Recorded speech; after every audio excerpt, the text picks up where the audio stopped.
Hello，大家好，歡迎返到嚟愛麗絲嘅 channel。今集呢，打算同大家開箱酒店房間。呢一間酒店呢，我好似冇同大家開箱過嘅，就係新葡京啦。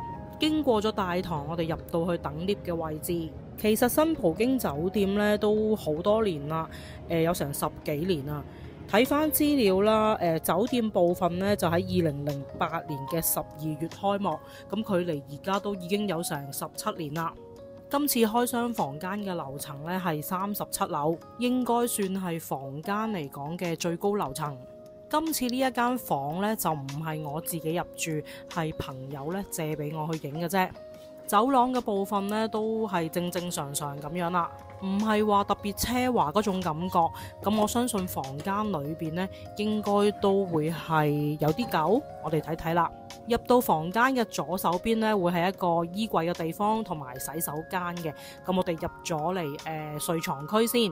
咁呢一間呢係大床房，感覺上呢係有啲暗沉嘅，因為佢啲家具呢都係以木為主啦，比較深色，同埋呢啲梳化地氈呢都係以紫色為主。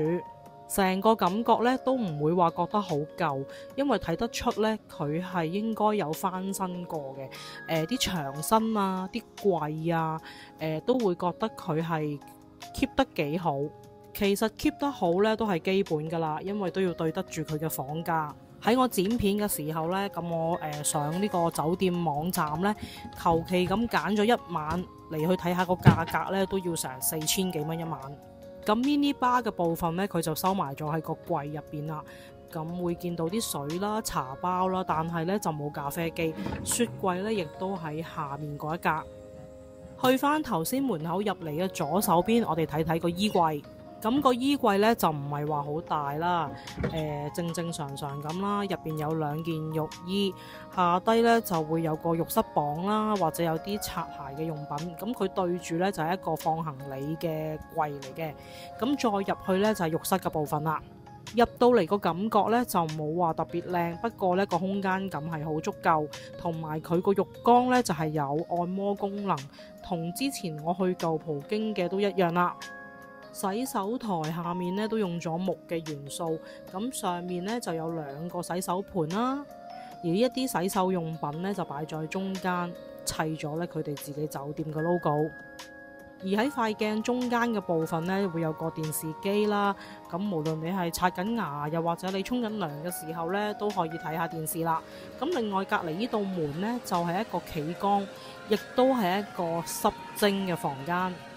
唔算好大嘅，但係佢都有張凳咧俾你坐喺度。調校溫度嘅掣呢，就係喺佢嗰個門外邊啦。沐浴用品呢，就係用呢一個牌子。另一隻門打開，入邊呢就會係座廁嘅部分。咁呢一度呢，亦都會有個電視機。座廁呢，就唔係啲智能馬桶嚟噶啦。睇埋房間呢，最後嘅部分啦，就係佢嘅景觀。相信呢，最吸睛呢應該就係呢一個畫面，可以話係呢睇到大部分嘅城市景。左邊呢，我哋見到有海嘅部分呢，隔咗海嘅另一邊呢，就係灣仔啦。呢一個部分呢，我就會影耐少少嘅。對上一次可以見到澳門嘅城市景呢，就係同大家去16浦食飯嘅時候呢，去影翻落嚟。咁但係今次呢，我哋又唔同啦。而家見到嘅呢係16浦索菲特酒店，我哋影翻過去，特登呢拉近少少嘅鏡頭呢，俾大家可以清楚咁睇到。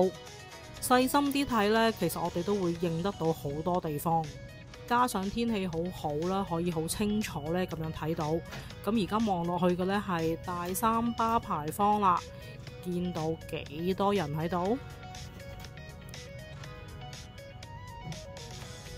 望過去右手邊，我哋又拉近啲睇下啦，可以見到呢燈塔。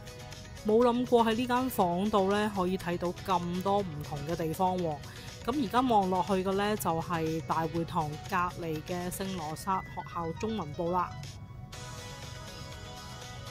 再望翻去頭先嗰個位置呢，我哋會見到綠綠地色呢一棟呢係新中央，即係新馬路嗰邊啦，亦都見到議事亭前地嗰個位置。落樓下咧，同大家咁簡單睇埋佢泳池嘅部分，咁就冇乜特別嘅，亦都唔算好大。雖然佢個位置咧係低樓層啦，但係就咁睇咧，佢都可以曬到太陽喎。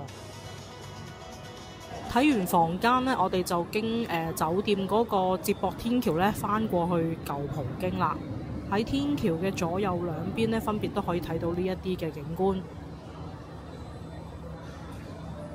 而家天橋咧就唔可以直接入到去舊葡京嘅，因為裝修緊啦。咁就其實都要落翻去地面，再經翻佢哋嗰個門口咧入翻去。時間咧都仲係早嘅，咁就可以過去舊葡京咧去樂宮度食個早餐。對上一次嚟呢，就係同大家分享咗食佢嘅中午套餐啦。咁今次呢，早餐睇下有啲乜嘢啦，有西式早餐、港式早餐、中式早餐，同埋有一啲熱狗嘅套餐。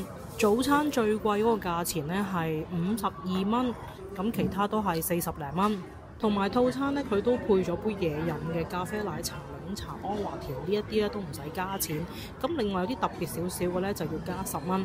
嘢飲嚟咗啦，咁一杯係奶茶啦，一杯呢係咖啡嚟嘅。咁我哋叫做2個 set，一份呢就係中式早餐啦，另一份呢就係港式嘅早餐。中式呢一份呢，我就揀咗皮蛋瘦肉粥配叉燒包，隔離嗰碟油炸鬼呢，就係另外加錢要嘅，因為呢叉燒包同埋油炸鬼我都想食，油炸鬼呢，只係得半條，粥嘅份量呢，唔係話特別大碗，但係我覺得呢一個人嘅份量呢係 OK 嘅，同埋佢都算多料，而佢個粥嘅質地呢，係都幾綿㗎。嚟樂宮呢一度食嘢呢，都有好幾次呢同大家分享過。如果大家有睇嘅呢，應該都記得㗎啦。有嚟食松山焗骨飯啦，亦都係有嚟食佢嘅中午套餐，亦都有今次呢一個嘅早餐。其實以酒店嚟講呢，我覺得佢嘅價錢呢係唔算貴嘅，同埋佢嗰個出品呢係有翻咁上下質素。上次嚟食嘅中午套餐呢，就係得星期1至5先至會有，星期6日同埋公眾假期呢都冇嘅。而今次嚟食呢一個早餐嘅套餐呢，係每一日都有，不論係假期定抑或平日啦，都會有嘅。咁就同中午嘅套餐就唔同啦。其實呢，我係覺得佢呢一度呢都幾好㗎。咁想食點心又得啦，想食粥又得啦，想食碗麵呢又得，又有熱狗啊、三文治呢一啲。咁我當日嚟食嘅時候呢，喺現場都見到好多係一個人自己嚟食個早餐，跟住呢就準備去返工嘅，所以呢，佢應該都會有一定嘅捧場客。我同大人2個嚟食呢，就叫咗唔同口味嘅嘢食啦，可以大家 share 啦。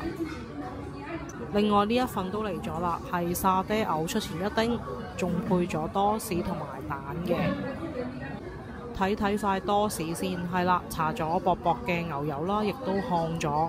一睇呢一碗沙爹牛肉麵，就已經覺得同平時食開嘅呢係有分別。佢個味道呢，唔係好沙爹嘅啫，但係唔知點解會叫沙爹牛咯。咁佢個味道係好食嘅，唔係唔好食嘅，只係個樣唔似啫。中式套餐嗰個叉燒包呢都到咗啦，一籠呢係有2個。叉燒包呢真係抗拒唔到啊！去到邊呢我都好中意食，望落呢都好似幾豐富咁。咁好啦，我哋開動啦，唔講咁多。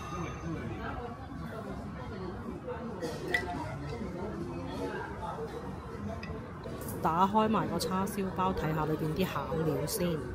望落個樣呢就幾唔錯啦，佢個包嘅質地呢都係好軟熟。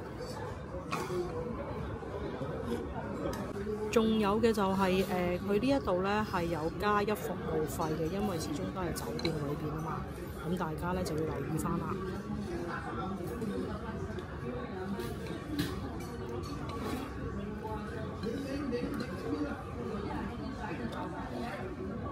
食飽飽離開呢，又係行呢一個側門出返去，咁我哋就喺出邊影下嗰個周圍嘅景觀俾大家睇下啦。朝早呢，其實都係幾寧靜嘅，冇乜人。咁今集咧同大家分享咗新葡京嘅酒店房間啦，睇咗佢個景觀啦，仲有咧就係去樂宮度食早餐。咁下一次咧就會同大家咧翻去新葡京嗰度咧食一個意大利餐廳。喺呢一區附近呢，其實而家都有好多酒店揀啦。除咗新葡京、舊葡京，而家咧仲多咗金銀島啦。之前呢，有觀眾留言話俾我聽，佢過嚟澳門玩呢，如果住澳門區呢，佢都揀咗金銀島酒店，因為實在太方便啦。近亞馬拉前地呢一度啦，因為有各條嘅巴士線，你無論係去返澳門市區或者去氹仔路環呢，都好方便。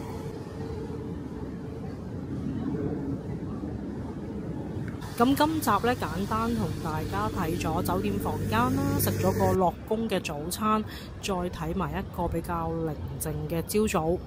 如果中意條片呢，記得俾個 like 我啦，留言啦，同埋 share 出去啦。多謝大家收睇，咁我哋下條片再見。